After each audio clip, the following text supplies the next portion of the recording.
Mom yelled, "Get out and don't ever return." So I left. Weeks later, Dad wondered why I quit paying the mortgage. My answer silenced them instantly. Can you believe I secretly paid my parents' mortgage for 5 years? 5 whole years. And what was my reward? My mother screaming, "You're ungrateful. Get out and never come back." So I did. I walked right out of the house I was paying for, and I've never regretted a single step since. This is the story of how everything fell apart that Sunday afternoon, and how sometimes hitting rock bottom is the only way to build something real. My name is Stephanie Carson, and at 32, I've had quite the journey. I grew up in a modest 3-bedroom house in a middle-class neighborhood of Riverside, a small suburb outside Boston. My parents, Carol and Michael Carson, did their best, but money was always tight. Mom worked as a receptionist at a local dentist's office, while Dad jumped between sales jobs, never quite finding his footing. Despite our financial limitations, education was non-negotiable. I threw myself into my studies, partly because I loved learning, and partly because I recognized early on that academic success was my ticket to a more stable future. High school was a blur of AP classes, volunteer work, and part-time jobs. While my friends were hanging out at the mall, I was tutoring underclassmen for extra cash that mostly went toward household expenses my parents couldn't cover. My hard work paid off when I received a full scholarship to Boston University's School of Business. Those 4 years were transformative. For the first time, I was surrounded by people who shared my ambition and drive. I graduated summa cum laude with a degree in finance and landed an entry-level position at Blackwood Consulting, a prestigious financial firm in downtown Boston. Just as my career was taking off, disaster struck at home. The economic downturn hit my father particularly hard. After being laid off from his latest sales position, he struggled to find new employment. At 54, with no specialized skills and an outdated resume, he faced rejection after rejection. Mom's income wasn't enough to cover their expenses, and they fell behind on mortgage payments. I'll never forget the phone call from my tearful mother 7 years ago. "We're going to lose the house, Stephanie," she sobbed. "The bank sent a final notice today." Without hesitation, I drained my modest savings account to bring their mortgage current, but I knew this was a temporary solution at best. After careful consideration, I approached their bank and made an arrangement they rarely offer. I would take over the mortgage payments directly, but keep my parents' names on the loan. The bank manager was skeptical, but agreed after reviewing my financial statements and credit history. My parents would continue believing they were making the payments through an assistance program the bank had supposedly offered them. In reality, I was transferring the exact amount to the bank each month. Meanwhile, my career continued its upward trajectory. By 27, I had been promoted to senior financial consultant at Blackwood, with a corner office and a salary that allowed me to rent a beautiful 1-bedroom apartment in Back Bay. Still, I maintained my childhood bedroom at my parents' house, staying over on weekends and for family dinners. The dynamics in our family had always been challenging. Mom, with her perpetual victim mentality, dominated every conversation with complaints about her job, her health, and the neighbors. Dad retreated further into himself with each passing year, choosing silence over confrontation. Ryan, my younger brother, escaped the toxic environment as soon as he could, moving to Seattle for college and rarely returning even for holidays. I was the only one who remained connected, dutifully visiting every Sunday for dinner, listening to Mom's grievances, and offering solutions that were inevitably rejected. "You don't understand what it's like," she would say dismissively. "Your fancy job and apartment don't make you an expert on real life." The irony, of course, was that I understood their financial reality better than they did. I knew exactly how much they owed on their credit cards, substantial. How little they had saved for retirement, almost nothing. And how the house they'd lived in for 30 years would have been foreclosed upon years ago without my intervention. For 5 years, I maintained this precarious balance. I found satisfaction in my career, built meaningful friendships, and even dated occasionally, though relationships often fizzled when men realized how much of my emotional energy was devoted to my family. I told myself it was worth it to preserve the family home, to give my parents stability in their later years. But resentment grew alongside my contributions. Each backhanded comment from Mom about my privileged lifestyle stung more than the last. Each passive nod from Dad as Mom criticized my choices felt increasingly like betrayal. Still, family was family. I had been raised to believe that you stand by your people no matter what. So, I continued paying the mortgage, continued showing up for Sunday dinners, continued pretending that everything was fine, until that Sunday 3 weeks ago, when everything changed. That particular Sunday began like any other. I arrived at my parents' house around 4 p.m., grocery bags in hand. I always brought the ingredients for dinner, another unacknowledged contribution. There she is, our big city girl, Mom called from the kitchen. I detected the familiar edge in her voice, the one that appeared whenever she referenced my life away from them. I was beginning to think you weren't coming. I told you I'd be here at 4, Mom, I said, setting the bags on the counter and kissing her cheek. It's exactly 4 now. Well, some of us have been up since dawn, she replied, taking the groceries and inspecting them with a critical eye. Must be nice to sleep in on weekends. I bit back a retort about having worked until midnight the night before finishing a presentation for a major client. It wouldn't make a difference. In Mom's world, my work wasn't real work, not like hers. Dad sat in his recliner in the living room, eyes fixed on a baseball game. Hey, kiddo, he said without looking up. That was Dad, physically present but emotionally distant. I'd long ago stopped expecting him to stand up for me when Mom's comments turned acidic. What made this Sunday different was the unexpected presence of my Aunt Patricia, Mom's younger sister. Aunt Patricia lived in New Hampshire and rarely visited. Unlike my mother, she had built a successful career in real estate and traveled extensively. Mom resented her sister's success almost as much as she resented mine. Stephanie, look at you. More beautiful every time I see you. Aunt Patricia embraced me warmly. Your mom's been telling me about your fancy job. Senior consultant already. Your parents must be bursting with pride. I caught Mom's grimace before she turned back to the stove. Dad remained focused on the television. Thanks, Aunt Patricia. It's good to see you, I said, helping her set the table. As we prepared dinner, Aunt Patricia chatted about her recent trip to Spain, her new condo, and her daughter's college graduation. Mom grew increasingly quiet, her movements becoming sharp and agitated. The tension in the room was palpable by the time we sat down to eat. Halfway through the meal, Aunt Patricia innocently brought up the topic that would detonate our family. Carol, I meant to ask, did you ever work things out with your mortgage? I remember you were worried about foreclosure a few years back. I froze. Fork suspended midair. What are you talking about? Mom frowned. We had some trouble when Michael lost his job, but the bank worked with us. We're fine now. Aunt Patricia looked confused. Oh, she paused. She glanced at me, suddenly uncertain. Stephanie mentioned helping you out with that when we had lunch last year. The silence that followed was deafening. I could feel the blood draining from my face as Mom's eyes narrowed, darting between her sister and me. Stephanie did what? Mom's voice was dangerously quiet. Aunt Patricia, realizing her mistake, backpedaled. I might be misremembering. It was just, no. Mom interrupted, eyes fixed on me now. I want to hear what my daughter has been saying behind our backs. I sat down my fork, heart racing. I wasn't saying anything behind your backs, Mom. You just what? She demanded. Been interfering in our financial business, telling people we can't manage our own affairs? Dad finally looked up from his plate. Carol, maybe we should. No, Michael. I want to hear this. She turned back to me. Well, I took a deep breath. After 5 years of secrecy, maybe it was time for the truth. When Dad lost his job, you were 3 months behind on the mortgage. The bank was starting foreclosure proceedings. I paid the outstanding balance and arranged to make the monthly payments directly to the bank. The color drained from Mom's face, then returned with a vengeance. You did what? I've been paying your mortgage for the past 5 years, I said quietly. I wanted to help, and I knew you wouldn't accept it if I offered directly. So you went behind our backs, made us look like charity cases. Mom's voice rose with each question. No one knows except the bank, me, and apparently Aunt Patricia, I said. It wasn't about charity. It was about keeping the family home. The family home? Mom repeated mockingly.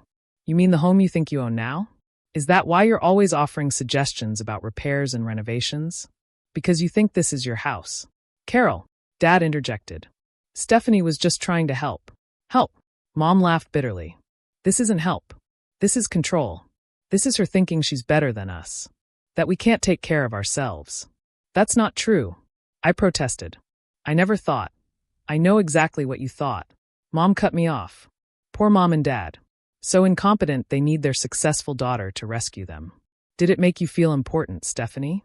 Did it give you something to brag about to your fancy friends? The injustice of her accusations stung. For 5 years, I'd quietly paid their mortgage, never mentioning it to anyone except apparently Aunt Patricia during a moment of concern. I'd sacrificed my own financial goals, delayed buying my own home, limited my social life, all to ensure my parents' stability. I wasn't bragging, I said, struggling to keep my voice steady. I was worried about you losing your home. I had the means to help, so I did. Without asking, without telling us. Mom's voice grew louder. Making decisions about our lives like we're children. I tried to talk to you about your finances before, I reminded her. Every time I brought it up, you shut me down. Said it wasn't my business. It wasn't. It still isn't. Mom stood now, hands planted on the table. We're adults, Stephanie. We don't need our child managing our lives. Dad remained silent, staring at his plate. Aunt Patricia looked like she wanted to disappear. Apparently, you did need help, I said, my own anger finally surfacing. The bank was weeks away from taking this house. Everything you've worked for would have been gone. So that gives you the right to go behind our backs? To lie to us for years? Mom's face contorted with rage. Who do you think you are? I'm your daughter, I said, standing to face her. I'm the one who's been keeping a roof over your head while you criticize my life choices and dismiss my career as some sort of glorified hobby. The words hung in the air between us. Years of unspoken resentment finally finding voice. Mom's face transformed from red to purple, her hands trembling as she pointed at me across the dinner table. You're ungrateful. Get out and never come back. The room fell silent. Even the background noise of the baseball game seemed to fade away. I stood frozen, the words hitting me like physical blows.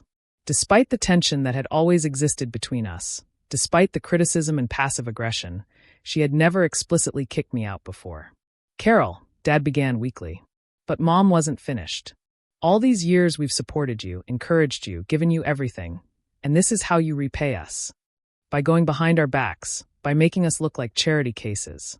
Her voice rose with each accusation. You think your business degree and downtown apartment make you better than us? You think that gives you the right to control our lives? I wasn't trying to control anything, I said, my voice barely above a whisper. I was trying to help. Help. Mom laughed. A harsh, brittle sound. No, Stephanie. This wasn't help.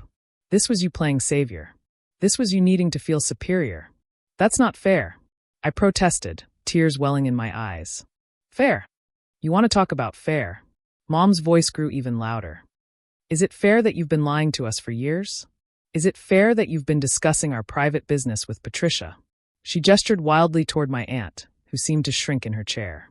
I didn't mean, Patricia started, but Mom cut her off with a raised hand. And you? She turned back to me. With your perfect little life and your perfect little career. Never married, barely dating, spending your weekends with your parents because you have nothing better to do. Using our financial problems to make yourself feel important. Each word was a dagger, precisely aimed at my deepest insecurities. I looked to Dad, silently pleading for intervention, but he remained quiet, eyes fixed on his plate. His silence felt like a betrayal worse than Mom's words. I think you should leave, Mom said, her voice suddenly cold and controlled. And don't bother coming back next Sunday or any Sunday. Since you seem to think this is your house, let me make it clear. It's not. It's our home, and you're no longer welcome in it.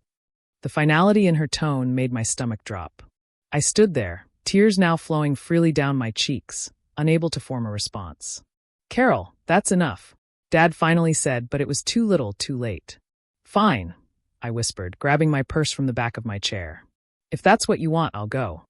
Stephanie, wait. Aunt Patricia called after me as I headed for the stairs. She doesn't mean it. She's just upset. But I knew my mother. Once she made a declaration like this, she rarely backed down. And something inside me had finally broken. 5 years of unacknowledged support, of criticism and judgment, of walking on eggshells. It all culminated in this moment of absolute rejection. I climbed the stairs to my childhood bedroom, the room I still used during weekend visits. Looking around at the remnants of my youth, debate trophies, honor roll certificates, framed college degree, I felt a profound sense of disconnect. These achievements that had once seemed so important now felt hollow in the face of my mother's dismissal. I grabbed an overnight bag from the closet and stuffed it with the essentials. The clothes I kept here, toiletries, a few books. My hands moved mechanically while my mind reeled. Was this really happening? Was I really being thrown out of the house I had financially supported for years? As I packed, I could hear the muffled sounds of argument continuing downstairs. Mom's strident tones, Dad's quieter responses, and Patricia's attempts at mediation. None of it mattered anymore. A line had been crossed that couldn't be uncrossed. I took one last look around the room at the twin bed, where I'd spent countless nights dreaming of a future where I could help my family, where my success would bring us all security and happiness. What a foolish dream that had been.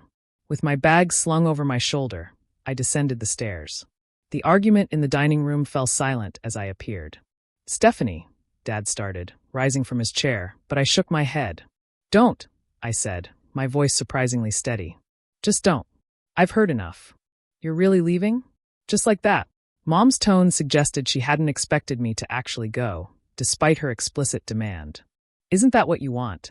I asked. "For me to get out and never come back?" "Those were your exact words." Mom crossed her arms, a gesture of defiance I'd seen countless times throughout my childhood. "If you walk out that door, don't expect things to go back to normal the next time you decide to grace us with your presence." I looked at her, really looked at her, perhaps for the first time, seeing her not as my mother, but as a person flawed, insecure, and ultimately unable to accept help without perceiving it as criticism. "Goodbye, Mom," I said simply. "Dad, Aunt Patricia, I'm sorry about dinner." I walked out the front door without looking back, the sound of it closing behind me strangely final. In my car, I sat for several minutes, hands gripping the steering wheel, tears blurring my vision. The house I'd preserved for my family now stood as a monument to misplaced loyalty and unappreciated sacrifice. The drive back to my apartment passed in a haze of disbelief and pain. Traffic lights changed. Other cars moved around me, but I barely registered any of it.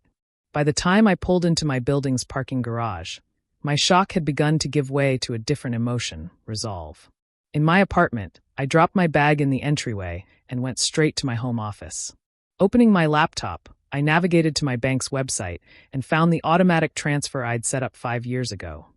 $1,875 on the first of every month to my parents' mortgage company. My finger hovered over the cancel recurring payment button. Was I really going to do this? After 5 years of ensuring my parents' housing security, could I really just stop? Get out and never come back.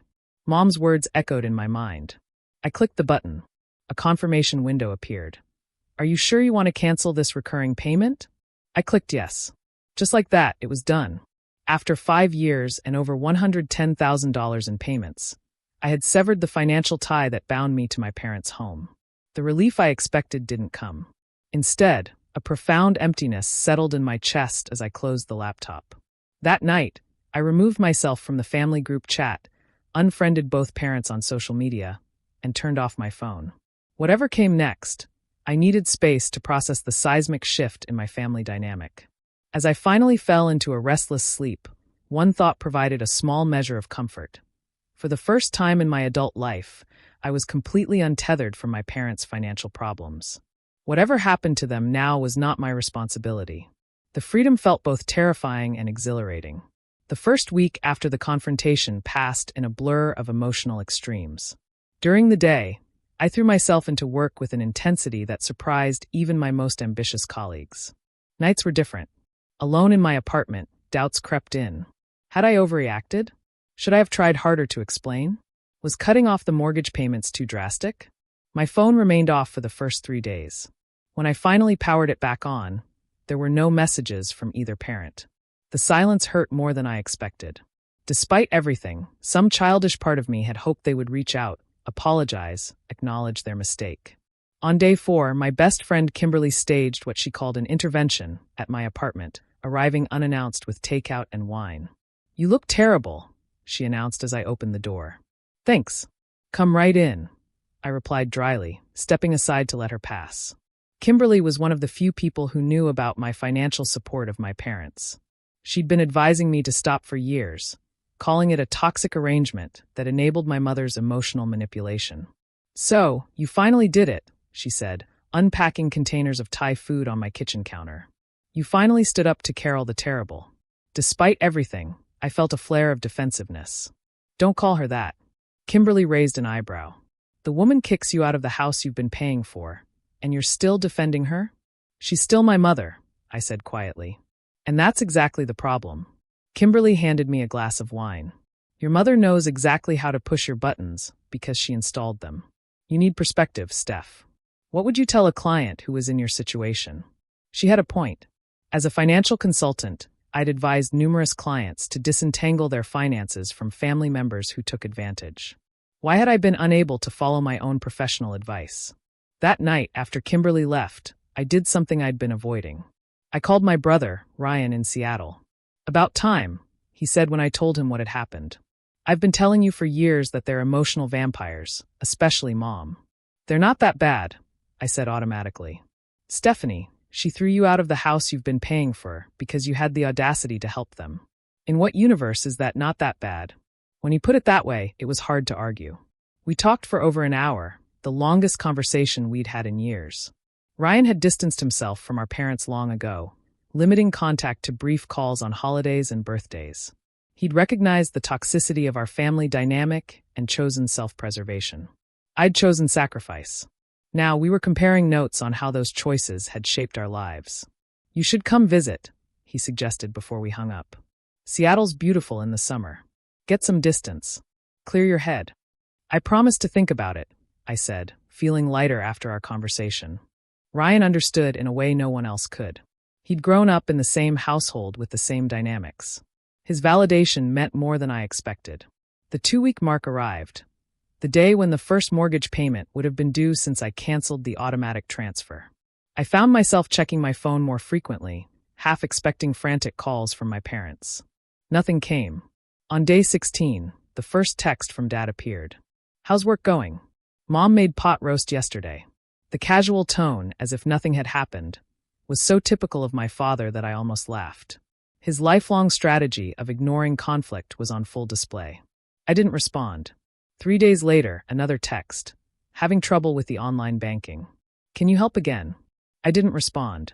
The vague reference to banking problems was clearly about the mortgage, but he couldn't bring himself to address it directly. By the beginning of week 3, the messages became more frequent and less subtle. Dad, bank called about the mortgage. Must be some mistake. Dad, can you call when you get a chance? Important. Dad, Stephanie, please respond. It's about the house. Still, I maintained my silence. Years of unacknowledged support had culminated in being thrown out. If they wanted to discuss the mortgage now, they would need to acknowledge what had happened. Then came the first contact from Mom, 20 days after she told me to get out and never come back. The bank says we're behind on payments. Fix this immediately. No acknowledgement of her words or actions. Just a demand that I fix the problem. The audacity was breathtaking. More messages followed, increasing in urgency as the bank presumably began their collection process. Dad, we received a late notice from the bank. They're threatening additional fees. Mom, I don't know what game you're playing, but it needs to stop. Call me. Dad, please call. Mom's very upset about the bank letters. The old Stephanie would have caved by now, called the bank, and made arrangements to bring the mortgage current. But something fundamental had shifted inside me during those 3 weeks of separation. I'd started therapy at Kimberly's insistence with a counselor who specialized in family dynamics. Dr. Matthews had introduced me to concepts like emotional blackmail and financial enabling that put my relationship with my parents in a harsh but clarifying light. 25 days after the confrontation, the message I'd been both dreading and expecting arrived from Dad. Bank called. They've started foreclosure proceedings. We need to talk. I stared at my phone, heart pounding. This was the moment of truth. The house I'd grown up in, the home I'd secretly preserved for years, was now at risk. And for the first time, I recognized a simple truth. It wasn't my responsibility to save it. That evening, my doorman called up to announce a visitor. A Michael Carson is here to see you, Miss Carson. Should I send him up? Dad had never visited my apartment before. In the 5 years I'd lived there, neither of my parents had shown any interest in seeing my home. I'll come down, I told the doorman, not ready to welcome Dad into my personal space. In the lobby, Dad looked smaller somehow, his shoulders hunched, his expression anxious. When he saw me, relief washed over his face. Stephanie, thank God. You haven't been answering our calls or texts. We've been worried sick. The concern might have touched me once. Now I recognized it for what it was, concern about the foreclosure, not about me. Hi, Dad. I said, keeping my voice neutral. Why are you here? He glanced around the lobby, clearly uncomfortable having this conversation in a semi-public space. Can we talk somewhere private? We can sit over there, I said, gesturing to a small seating area in the corner of the lobby. It was empty, offering minimal privacy without the intimacy of my apartment. As we sat down, I noticed how tired Dad looked.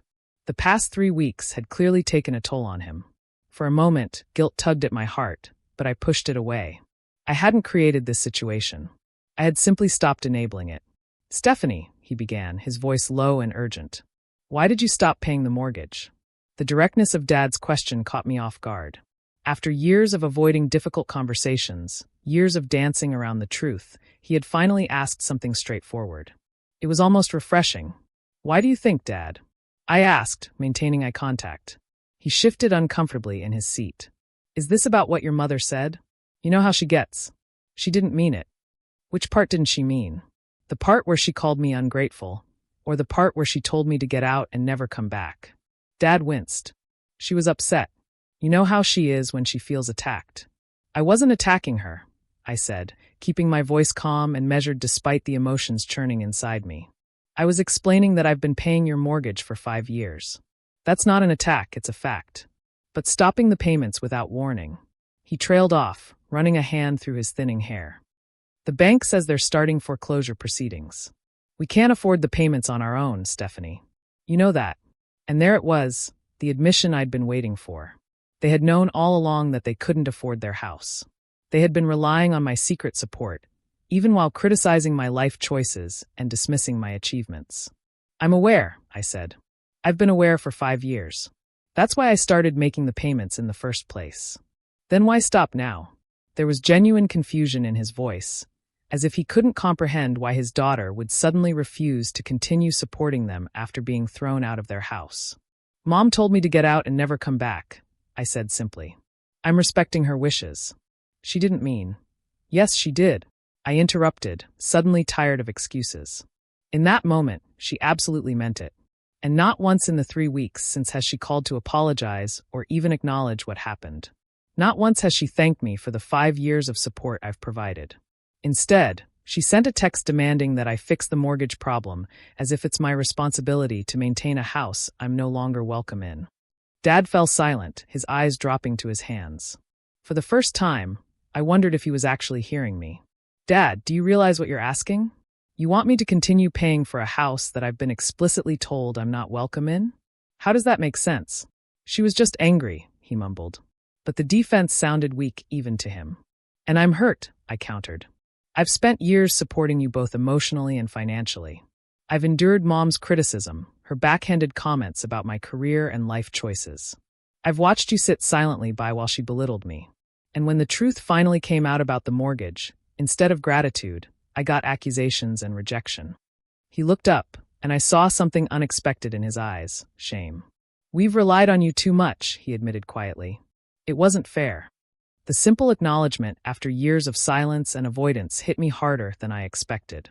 My throat tightened, and I had to take a deep breath before responding.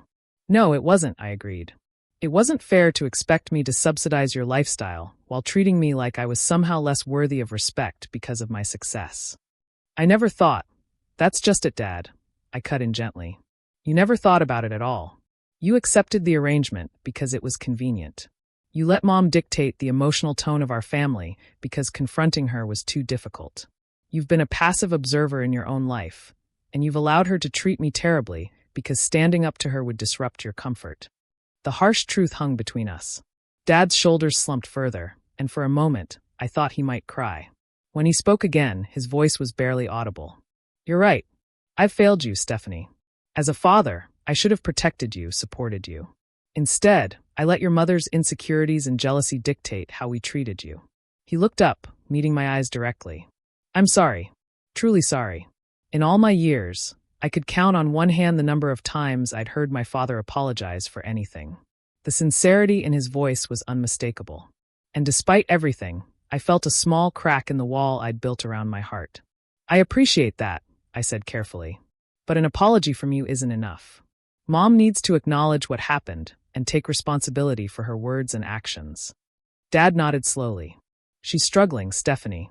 The bank letters, the threat of foreclosure, it's forcing her to confront some hard truths about our financial situation and how we've treated you. She's not in a good place. That's not my responsibility, I said more sharply than I intended. Softening my tone, I added, I can't keep setting myself on fire to keep you both warm. It's destroying me. I understand, Dad said. And for once, I believed he actually did. What do you need from us? What would make this right? The question surprised me.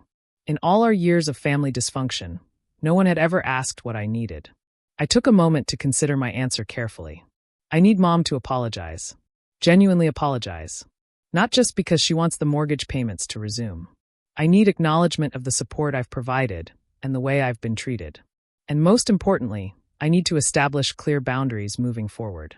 Our relationship can't continue as it has been. Dad nodded thoughtfully. Would you be willing to come to the house for a conversation? All three of us talking openly and honestly. The prospect of returning to the house where I'd been rejected was daunting, but I recognized the necessity of facing this situation directly. Under certain conditions, I said. It needs to be a calm, respectful discussion. At the first sign of Mom becoming defensive or attacking, I'm leaving. And I want it clear that I'm not committing to resuming the mortgage payments. That will depend entirely on how the conversation goes. That's fair, Dad agreed, a hint of relief in his voice. When would you be willing to meet? We settled on the following Sunday, exactly 4 weeks after the confrontation that had shattered our family dynamic. As Dad rose to leave, he hesitated, then stepped forward and embraced me awkwardly. It was the first time he had initiated physical affection in years.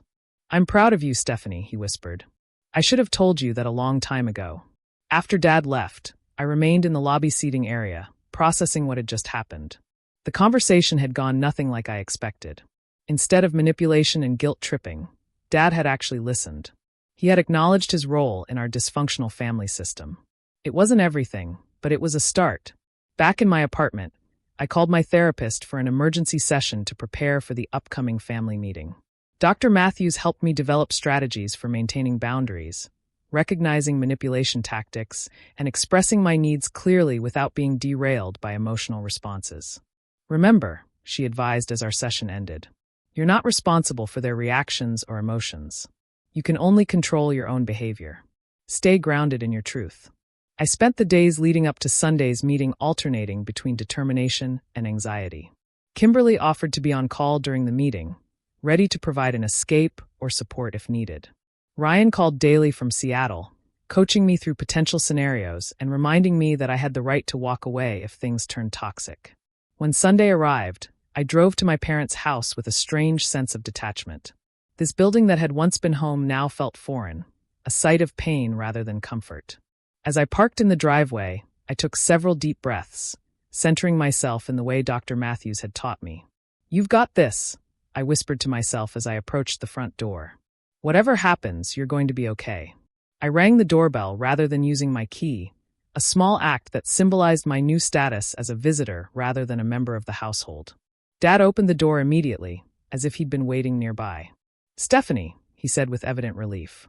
Your mother's in the living room. I stepped inside, bracing myself for whatever came next.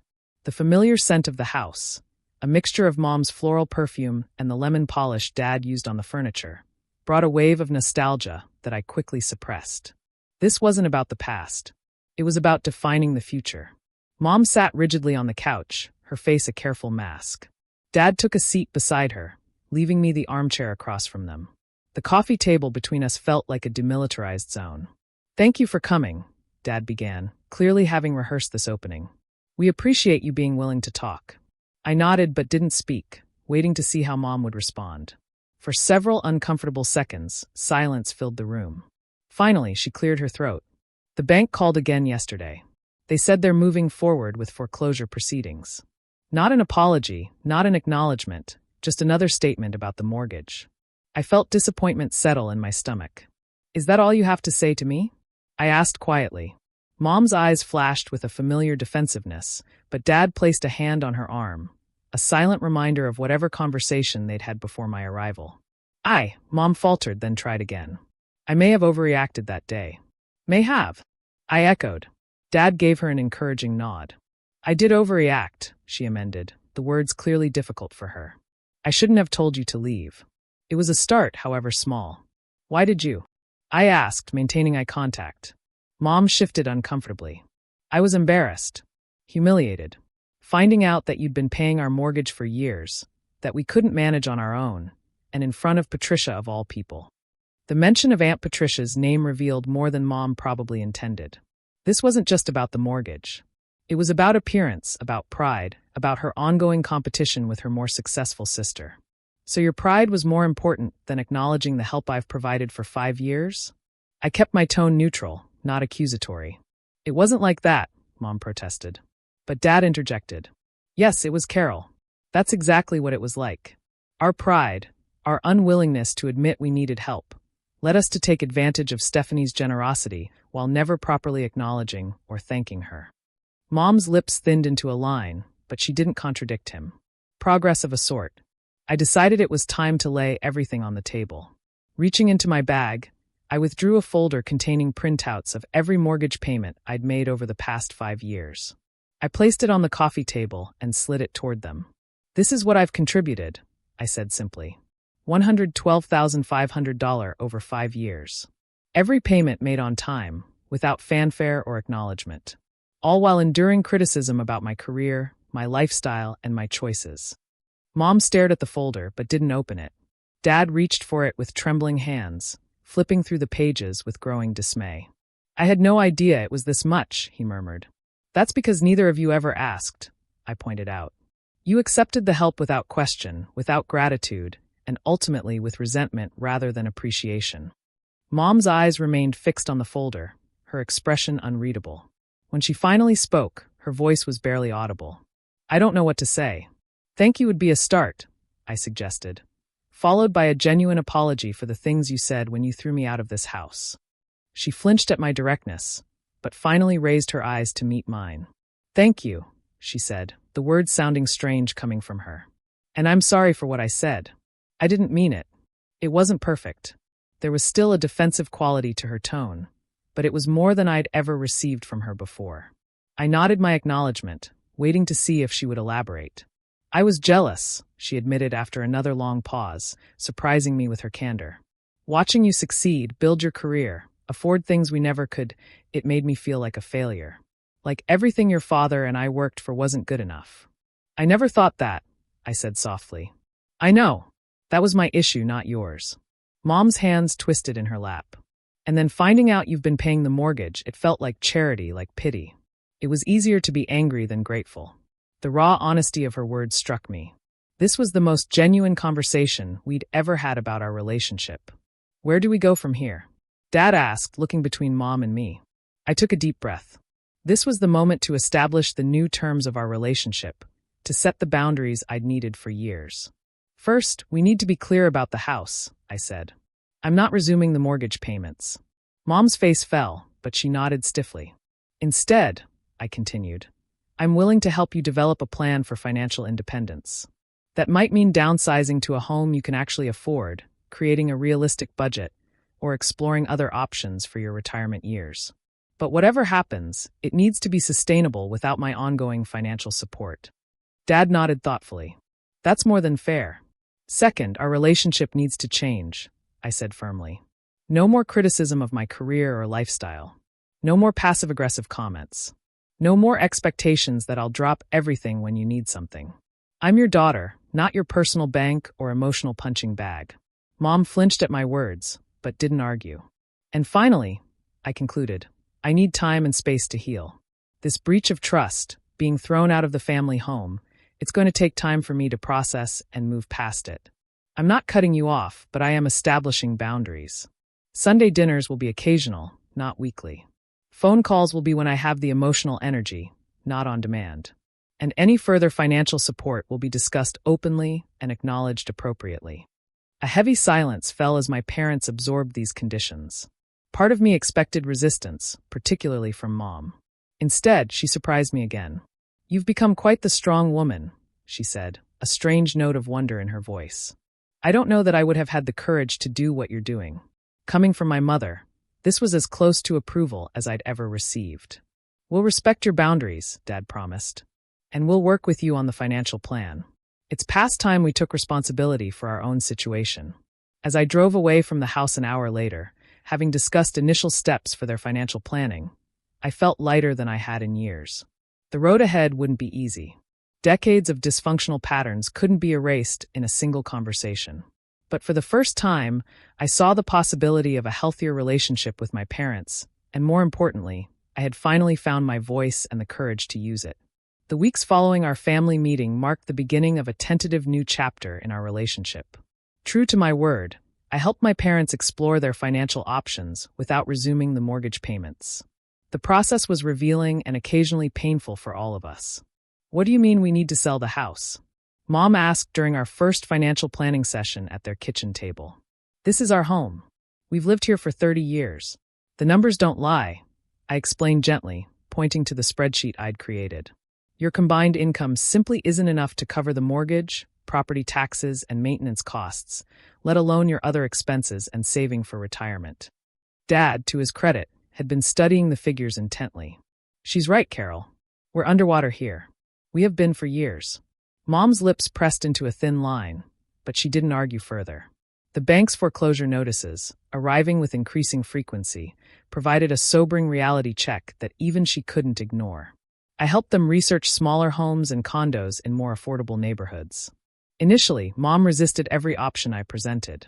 Too small, bad school district, despite the fact that no children lived in their home. "I don't like the kitchen layout." Dad, surprisingly, became the voice of reason. "Carol, we need to be realistic.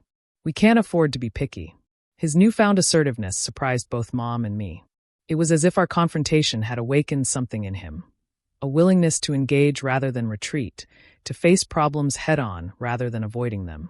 3 weeks into our house hunting, we found a 2-bedroom condo in a pleasant community about 20 minutes from their current neighborhood.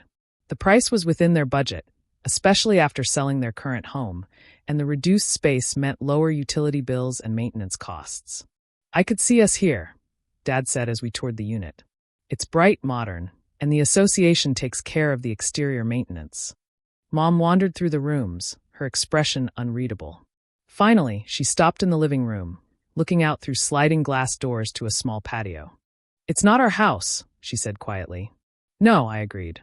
"It's not, but it could be your home. One that you can actually afford on your own." She turned to me, and I was startled to see tears in her eyes. "I'm sorry, Stephanie, for everything.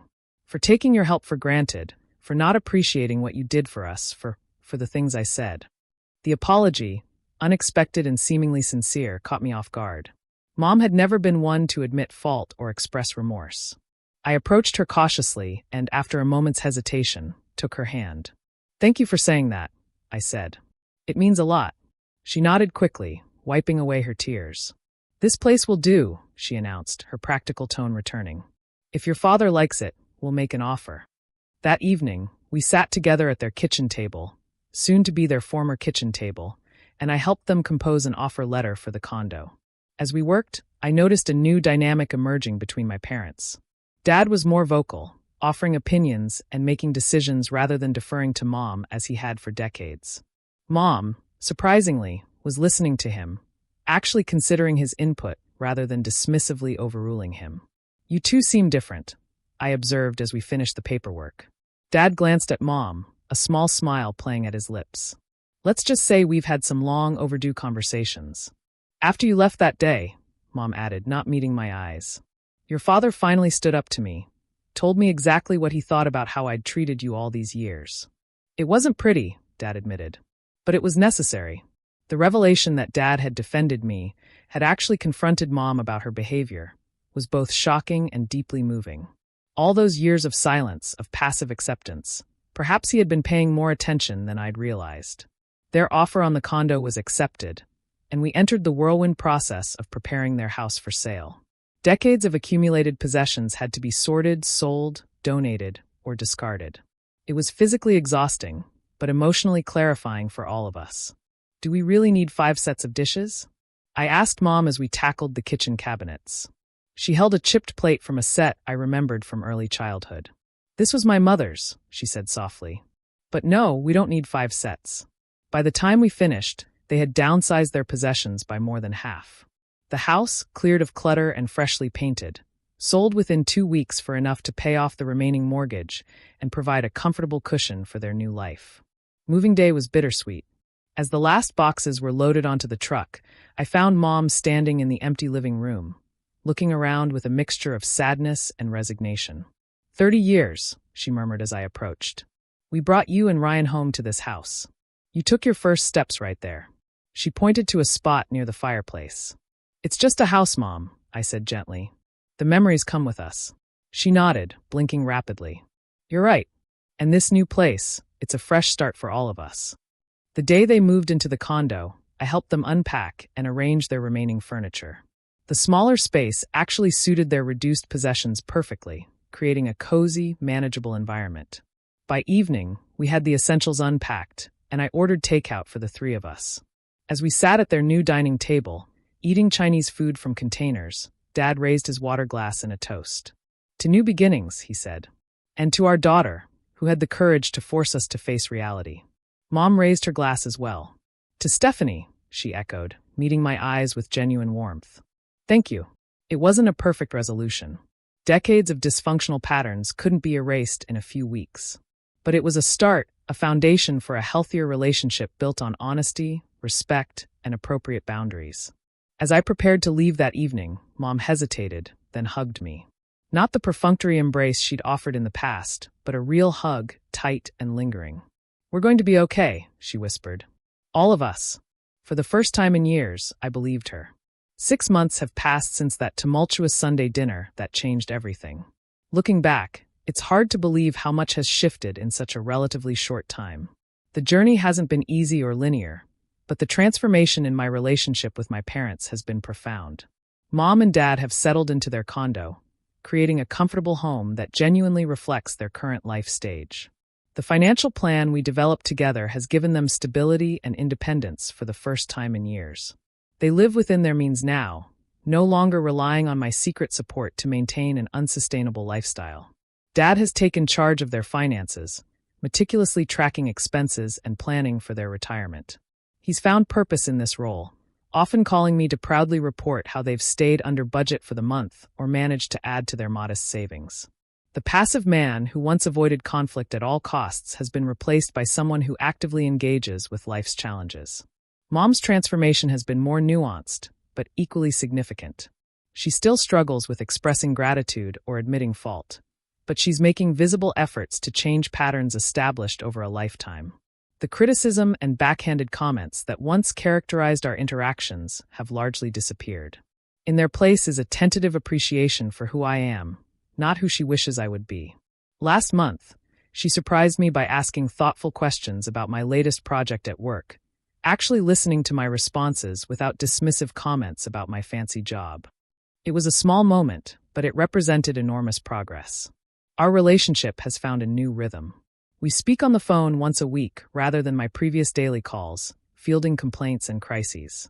Sunday dinners happen monthly instead of weekly, and I leave these gatherings feeling energized rather than drained. Most importantly, I no longer measure my worth as a daughter by the sacrifices I make or the financial support I provide. My relationship with Ryan has deepened as well. I took his advice and visited Seattle for a week in the summer. Away from the familiar pressures of Boston, we reconnected as adults, sharing our parallel journeys of establishing boundaries with our parents. He's even made plans to visit our parents' new condo next month, his first trip home in nearly 3 years. They seem different from your descriptions, he admitted during our last phone call. Less toxic, maybe even normal. I laughed at that. I wouldn't go that far, but they're trying, and that counts for something. Professionally, I've continued to thrive. Without the constant drain of family drama and financial obligation, I've had more emotional and mental energy to invest in my career. Last month, I was promoted to executive consultant with a significant salary increase and additional leadership responsibilities. When I shared the news with my parents, both offered genuine congratulations without qualifications or jealousy. My personal life has blossomed too. For years, romantic relationships took a back seat to family obligations and career demands. The emotional energy required to manage my parents left little capacity for building meaningful connections. Now I'm 3 months into a promising relationship with James, a lawyer I met through a friend's dinner party. He's kind, thoughtful, and most importantly, respectful of my boundaries. Your family sounds complicated, he commented after I shared an abbreviated version of recent events. But whose isn't? That simple acknowledgement that family complexity is universal rather than something to be ashamed of was refreshingly validating. The greatest change, though, has been internal. The guilt that once permeated my existence has largely dissipated. I no longer feel responsible for my parents' financial security or emotional well-being. I've recognized the difference between supporting and enabling, between generosity and martyrdom. Dr. Matthews, my therapist, has helped me understand that my worth isn't tied to what I provide for others. You are valuable simply because you exist, she reminded me in our most recent session. Not because you pay bills or solve problems or sacrifice your needs for others. It's a simple concept, but one that's taken me 32 years to truly internalize. Looking back at that painful Sunday confrontation, I can now see it as the necessary catalyst for change. My mother's harsh words, "You're ungrateful. Get out and never come back," initially felt like rejection. In reality, they forced a long overdue reckoning with unhealthy family dynamics that had persisted for decades. Sometimes relationships need to break before they can be rebuilt on healthier foundations. The mortgage payments I secretly made for years enabled a dysfunctional system to continue. It wasn't until I stopped, until I respected my mother's words literally and removed myself from the equation, that genuine change became possible. The most valuable lesson I've learned through this journey is that true love includes boundaries. Sacrificing my own well-being to shield my parents from the consequences of their financial choices wasn't actually loving. It was codependent. Real love means wanting the best for others while also honoring your own needs and limitations. I still care deeply about my parents' welfare, but I now express that care in healthier ways, offering guidance rather than rescue, support rather than salvation. The result has been transformative for all of us.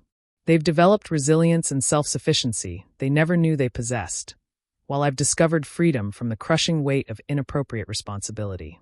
If you're watching this and recognizing patterns from your own life, the constant sacrifices, the unacknowledged support, the emotional manipulation, please know that change is possible.